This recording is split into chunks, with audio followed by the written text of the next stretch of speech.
Bismillah, Assalamualaikum warahmatullahi wabarakatuh. Alhamdulillah hamdan katsiran thayyiban mubarakan fih kama yuhibbu rabbuna wa yardah. Asyhadu an la ilaha illallah wahdahu la syarikalah wa asyhadu anna Muhammadan abduhu wa rasuluhu la nabiyya ba'da amma ba'du. Tayyib, anak-anak ustazah, alhamdulillah kita mohon kepada Allah agar diberi kemudahan dalam memahami materi yang akan disampaikan. Allahumma la sahla illa ma ja'altahu sahla wa anta taj'alul husna idza syi'ta sahla. Allahumma inna nas'aluka ilman nafi'an wa rizqan thayyiban wa amalan mutaqabbalan. Semoga anak-anak ustazah senantiasa dalam lindungan Allah Subhanahu wa taala dalam keadaan sehat, dan semoga Allah cepat angkat musibah yang sedang melanda seluruh dunia, ya, virus corona. Semoga cepat Allah angkat dan kita dipulihkan, bumi kita dipulihkan kembali seperti sedia kala. Karena di saat inilah, saat-saat seperti ini baru terasa ternyata hidup nyaman, ya, kemana-mana nyaman, tidak was-was. Itu merupakan nikmat yang sangat luar biasa. Tidak seperti sekarang yang kita rasakan, ya, mau kemana-mana itu takut, was-was, jumpa dengan sanak saudara, teman-teman takut, ya, tidak bisa berjabat tangan atau tidak bisa seleluasa seperti dulu, seperti itu. Nah, apa-apa was-was, takut, sampai-sampai kita pun belum bisa belajar seperti sedia kala. Maka sering-seringlah kita, terlebih lagi kalian sebagai penuntut ilmu, banyak-banyak berdoa agar musibah ini cepat diangkat oleh Allah Subhanahu wa taala. Karena di antara doa yang mustajab itu adalah doanya penuntut ilmu seperti kalian. Jadi mana tahu, ya kan, doa siapa yang Allah kabulkan, doa siapa yang Allah dengar. Mungkin sudah banyak, dan sudah yakin banyak sekali orang-orang yang telah berdoa agar cepat diangkat virus dari muka bumi ini, seperti itu. Tetapi kita nggak tahu doa mana yang Allah dengar dan langsung Allah ijabah. Mungkin semua doa, bukan mungkin, pasti Allah telah mendengar semua makhluk, semua manusia yang mengangkat tangannya agar diangkatnya virus tersebut. Akan tapi kita nggak tahu doa mana yang Allah ijabah. Mana tahu doa dari kalian, doa kelas 11, ya, doa dari santri kelas 12, dari murid kelas 12, atau doa dari murid kelas 7, ya kan, atau doa dari ustazahnya, ya kan, wallahu alam. Jadi jangan malas-malas berdoa. Terlebih lagi dimanfaatkan waktu-waktu mustajab, selesai azan, ya, atau di akhir salam, di akhir sholat, di hari Jumat sorenya, ketika hujan, ya, ketika kalian terzolimi. Jadi jangan ketika terzolimi doanya doa buruk untuk orang yang menzolimi, jangan. Tetapi jadikan kesempatan itu, ya, ketika kita menjadi seseorang yang terzolimi, jadikan kesempatan itu untuk berdoa dengan doa kebaikan, salah satunya diangkatnya virus ini dari muka bumi, biar kita bisa kembali belajar tatap muka, ya, nggak perlu daring-daring dan tidak mengeluarkan biaya lebih, seperti itu. Nah, minggu lalu anak-anak ustazah kelas 11 dan kelas 12, ini untuk kelas hari ini, hari Selasa, berarti untuk kelas 12, ya. Nah, minggu lalu itu kita sudah belajar, sudah sampai kepada pembagian khabar ahad ditinjau dari jumlah jalurnya.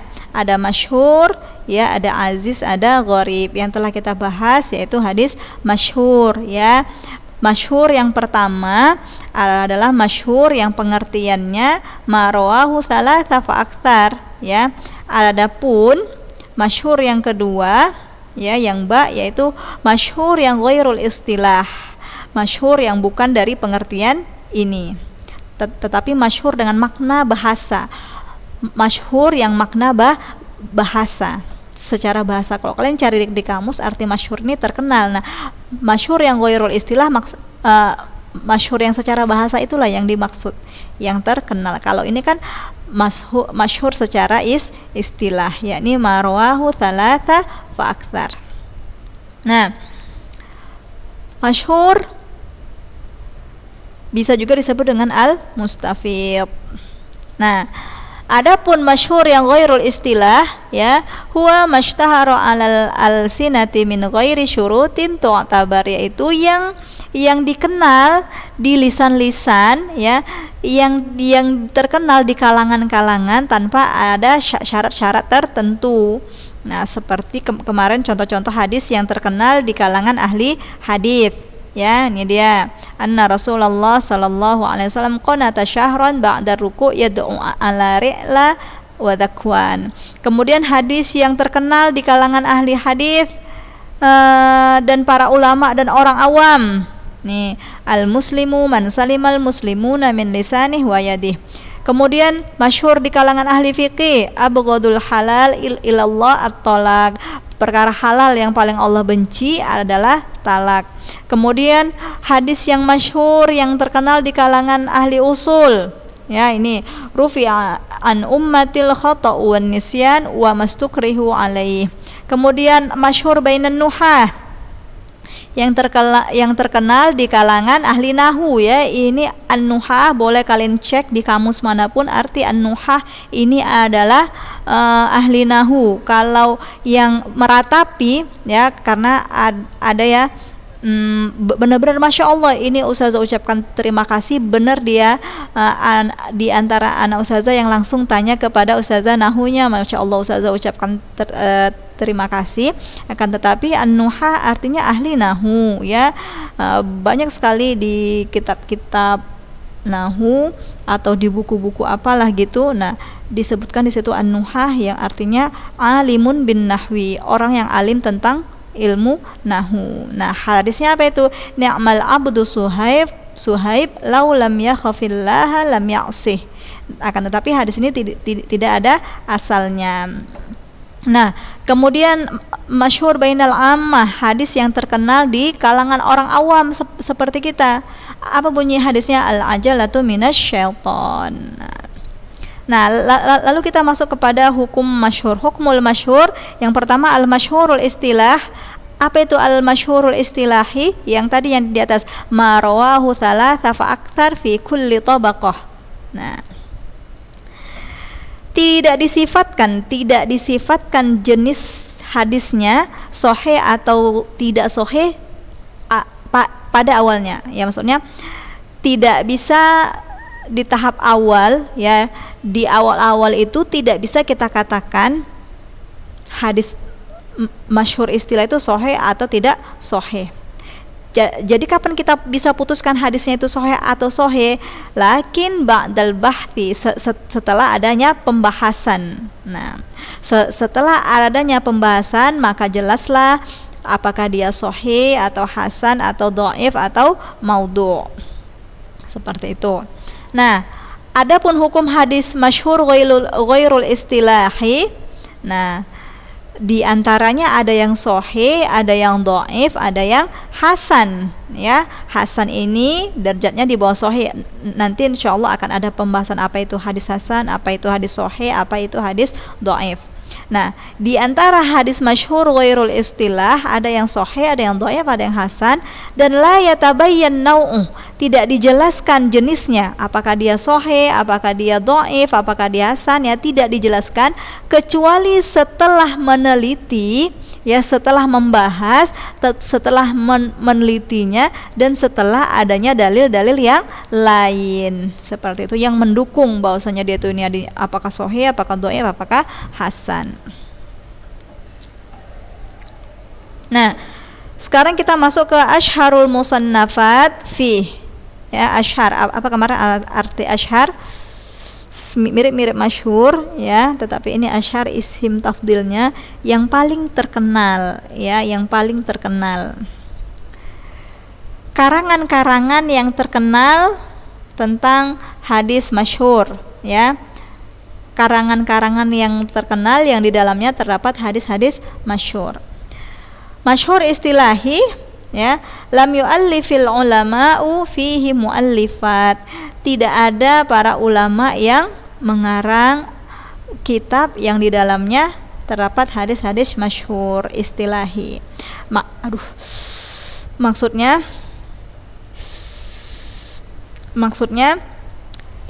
tidak ada karangan khusus, tidak ada kitab khusus yang di dalamnya hadis-hadis masyhur istilahi, itu tidak ada. Tapi kalau al-masyhur ghairul istilahi itu ada. Yang terkenal adalah diantaranya hadis al-maqasidul hasanatu fi mashtahara alal alsinati lis-Sakhawi. Ini karangan yang pertama ya, al-maqasidul hasanatu fi mashtahara alal alsinati lis-Sakhawi.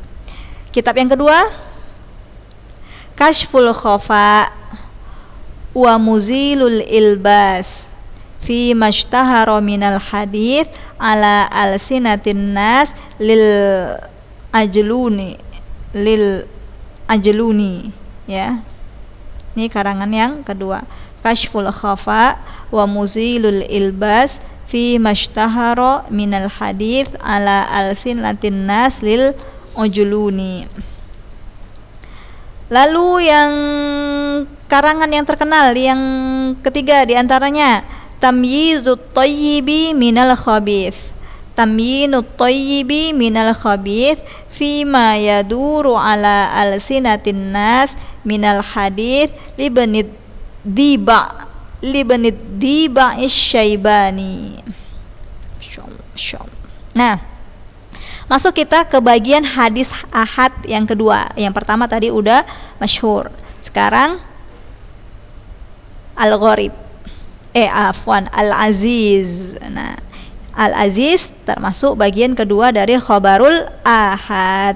Ma huwal aziz? Ta'rifuhu alla yaqillu ruwatuhu anithnaini fi jami'i tabaqatis sanad.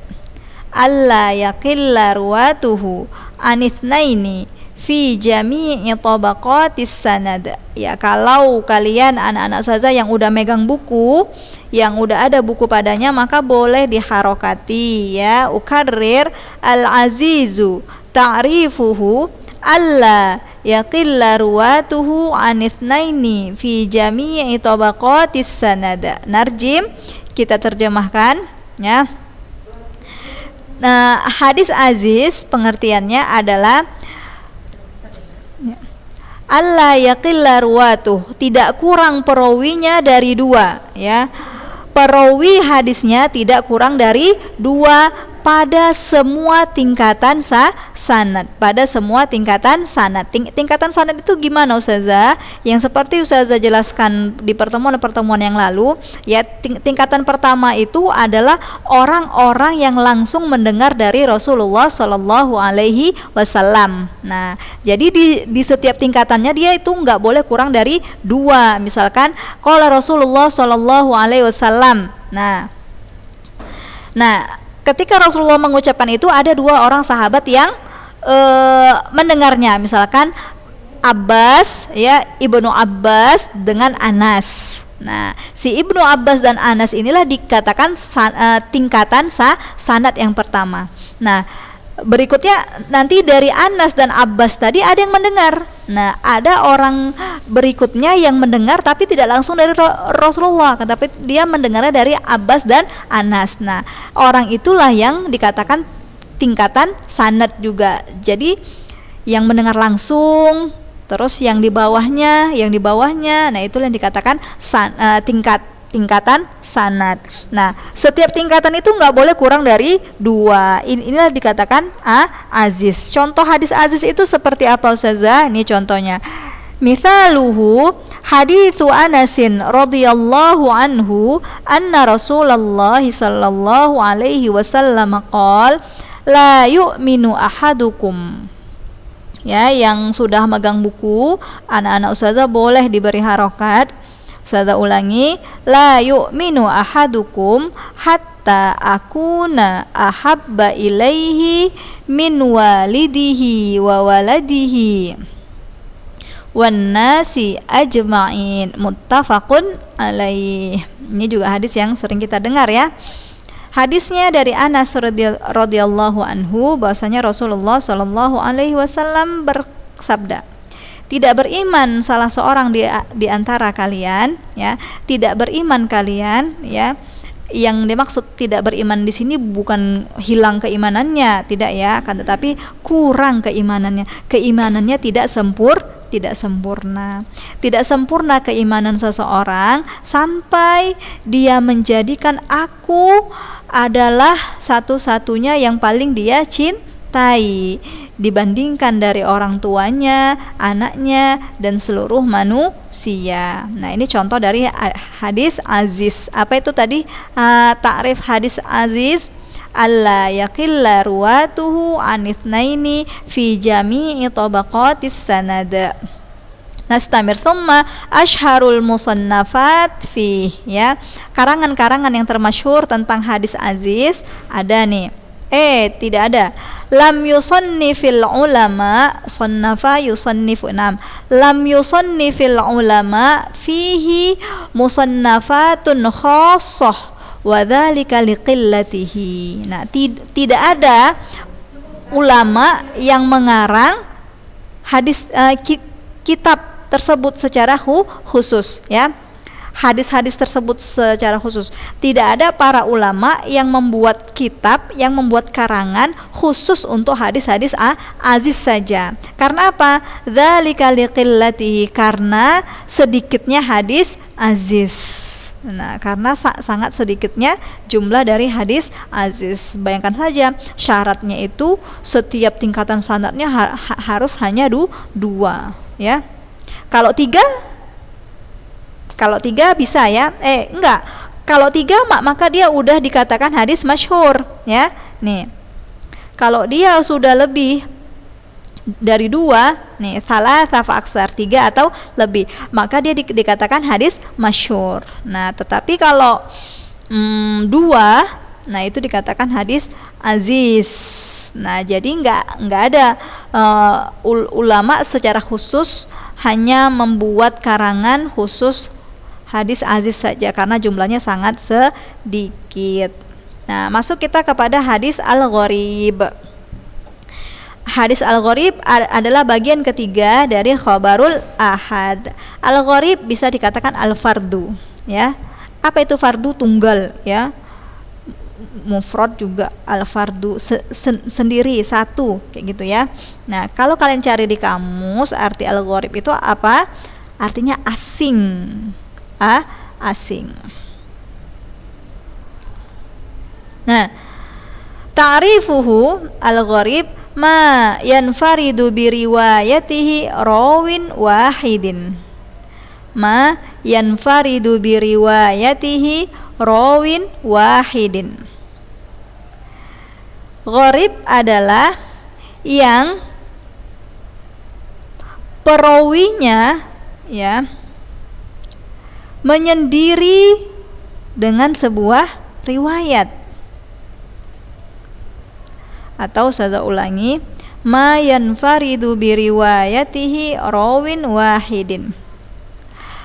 Menyendiri dengan sebuah riwayat satu orang perawi. Maksudnya apa ya? Cuma dia sendiri yang meriwayatkan riwayat tersebut, yang meriwayatkan hadis tersebut, dia menyendiri, seperti itu, hanya dia sendiri. Pembagiannya, aqsamuhu yanqasimul gharib bin nisbati li maudhi'it tafarrudi fihi ila qismain. Nukarrir, kita ulang, boleh kalian harakati buku kalian, ya. Aqsamuhu yanqasimul gharib bin nisbati li maudhi'it tafarrudi fihi ila qismain. A, gharibun au fardun mutlaq. Ba, gharibun fardun nisbiyun. Nah, pembagiannya Al-gharib terbagi dari sisi tempat kesendiriannya, tempat menyendiri, ya, terbagi kepada dua, ya. Gharib dari sisi tempat menyendirinya, ya. Siapa yang menyendiri tadi dimaksud rawinya hanya sendiri, terbagi kepada dua. Yang pertama gharib mutlak, ya, Masya Allah, gharib mutlak. Yang kedua gharib nisbi. Apa itu gharib mutlak, gharib nisbi? Nih,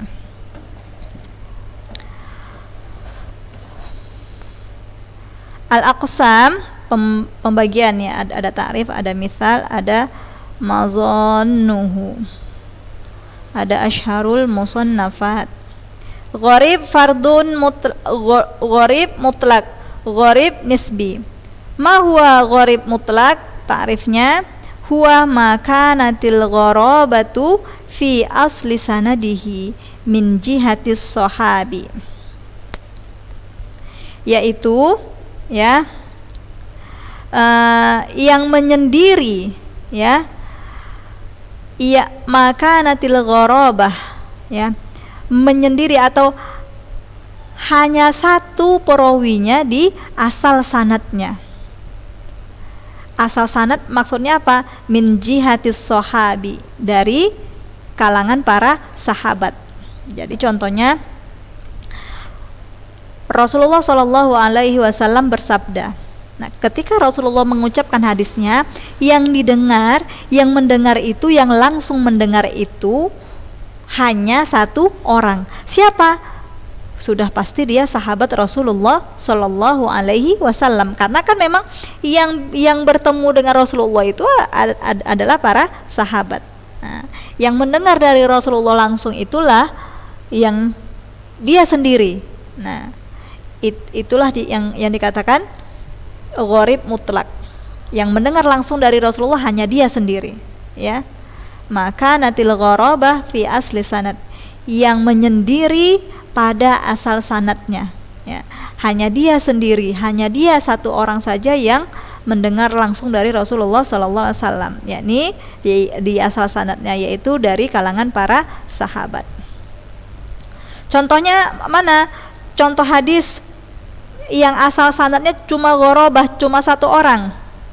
Nih contoh hadis, nah, yang udah kalian hafal, ya, innamal a'malu binniyat. Nah, hadis ini tafarrada bihi Umar bin Al-Khattab. Hadis ini Umar bin Al-Khattab menyendiri. Maksudnya yang mendengar langsung dari Rasulullah itu hanya Umar bin Al-Khattab radhiyallahu anhu saja. Tapi kalau ke bawahnya Ustazah, misalkan asal sanadnya cuma Umar saja, yang ke bawahnya tapi banyak. Nah, tidak masalah. Yang penting di sini asal sanadnya hanya fardun, hanya satu orang. Ini dikatakan gharib mutlak. Lalu gharibun nisbi, ya, gharibun nisbi. Apa itu ta'rifnya? Huwa ma kanatil gharabatu fi athna'i sanadih, yaitu menyendiri di athna'i sanadi, di tengah-tengah sanadnya. Nah, tadi misalkan hadis innamal a'malu binniyat hanya Umar bin Al-Khattab saja. Ya, ya, Ustazah ulangi contohnya. Misalkan ada hadis disebutkan oleh Rasulullah, qala Rasulullah sallallahu alaihi wasallam, didengar oleh 10 orang sahabat, ya. Di tingkat kedua ada 20 orang sahabat. Nah, di tingkatan keempat atau di kelima hanya ada satu orang sahabat saja, satu orang perawi saja. Nah, di tengah-tengah hanya ada satu orang perawi saja. Nah, itulah yang dikatakan gharib nisbi. Contohnya hadis Malik Aniz Zuhri an Anas radhiyallahu anhu anna Nabiy sallallahu alaihi wasallam dakhala Makkah wa ala ra'sihil mighfar. Ya, hadis Malik dari Zuhri dari Anas radhiyallahu anhu bahwasanya Nabi sallallahu alaihi wasallam masuk ke kota Mekah dan di atas kepalanya ada mighfar. Ya, mighfar ini saya cari di kamus artinya seperti penutup kepala, seperti itu. Wallahu alam. Nah, tafarrada bihi Malik aniz Zuhri. Tafarrada bihi Malik aniz Zuhri. Malik menyendiri, ya, dari Zuhri. Maksudnya yang mengambil riwayat tersebut dari si Zuhri, ya, dari Imam Az-Zuhri hanya Malik sendiri, dan ini ada di tengah-tengah. Si Malik terletak di tengah-tengah sanad. Wallahu a'lam. Nah, jadi untuk minggu depan anak-anak ustazah kita akan adakan latihan-latihan agar kalian terbiasa menjawab soalan biar nanti pas UTS enggak kaget gitu ya.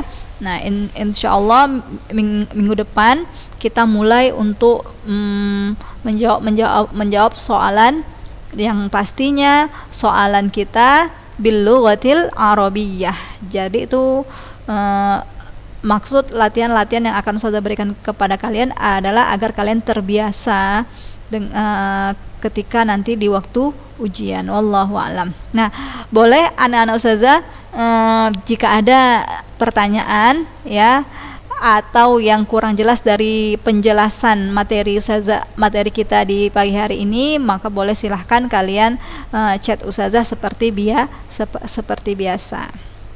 Sip, alhamdulillah selesai kita pada pertemuan pagi hari ini. Semoga Allah berikan kita kemudahan dalam memahaminya dan kalian tetap semangat, tidak bosan, dan juga dilindungi oleh Allah dari sifat-sifat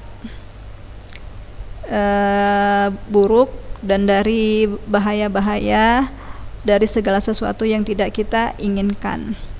Kita tutup dengan kafaratul majlis. Subhanaka Allahumma bihamdik asyhadu an la ilaha illa anta astaghfiruka wa atubu ilaik. Wassalamualaikum warahmatullahi wabarakatuh.